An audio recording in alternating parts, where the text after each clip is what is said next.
Of course, we start. Where else could we start? Last week, you put Pete Prisco in a body bag over this. The Jaguars are the worst team in the NFL, and Urban Meyer won't even finish the season because he'll be hanging out in SoCal, hiring Reggie Bush and Matt Leinart to be his assistant coaches as the new head coach of the USC Trojans. Hot take, just right? It sounds like a hot take to me. And the funny thing about this is there's a few angles I'm gonna pick at.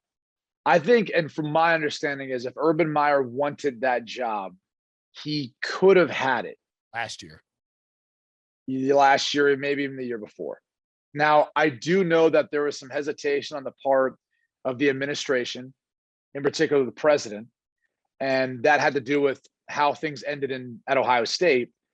But maybe now it's different in her mind because of Jacksonville hiring him, and if he's cleared by an NFL team, then he must be good enough for USC, or desperation at this point. They feel like they need to go make that change, and one of their board of regents or directors, if you will, he's cleared and cut away some of the red tape of what is a bureaucracy there, so they can make that sort of hire and have a strong personality as head coach that's going to take over more control, like that with Pete Carroll.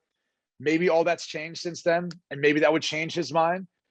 But I also think when you're someone who's been as successful as Urban Meyer has been, your legacy is in the back of your mind. Yeah. And regardless of what you do then at USC, if you choose just to call it quits after a year, like that's damning. It's just damning. And I think good coaches are good coaches.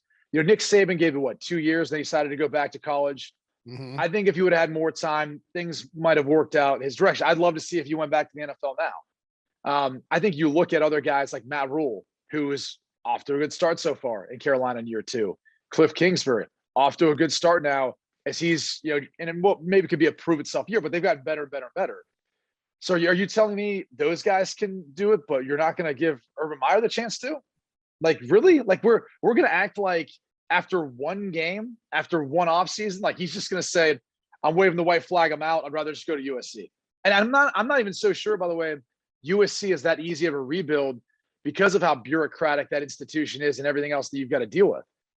So those rumors to me, like when people started putting that name out around there, I thought it was kind of funny.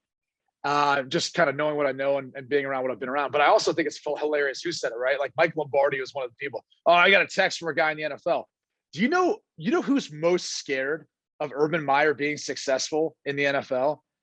It's every other coach that wants an NFL head coaching job. It's every other general manager or former general manager that wants an NFL head coaching job. Because what do those college coaches do? They bring those guys who are with them there in college with them. They're going to bring the people they know and trust to be their director of player personnel or whatever the case may be, maybe operations and all that, or their general manager, if they feel like they can elevate a guy into that spot. So if I was someone in the NFL right now, what would my narrative be? Of course, oh yeah, he doesn't want to be in the NFL anymore. Go back to college, way easier there. Have success there. Yeah. And then who does that benefit? I don't know. Does Mike Lombardi want that next job in Jacksonville? I mean, or anyone else for that matter. I'm just saying it's funny to me when I hear people say stuff like that, because I'm always saying, well, who does it benefit the most if Urban Meyer leaves? That NFL head coach who wants, a head coaching job in Jacksonville, or that front office executive who wants to be in Jacksonville? I think you also hear a lot of not want to say old school, but in the same range as Mike Lombardi types, the guys who are now in the media, used to be in the NFL. They just don't like the idea of college coaches being able to, it's like, oh, you think you can just come here and like run your little college scheme. And that is a very pervasive attitude in the older school NFL approach, which ironically, the team that's the current would-be dynasty, the Kansas City Chiefs, are playing well because Andy Reid is open-minded enough to incorporate college concepts. Anyway, look at the Eagles. Look at Nick Sirianni. Yeah. I mean, you're telling me that they didn't essentially run what was the equivalent of a college system?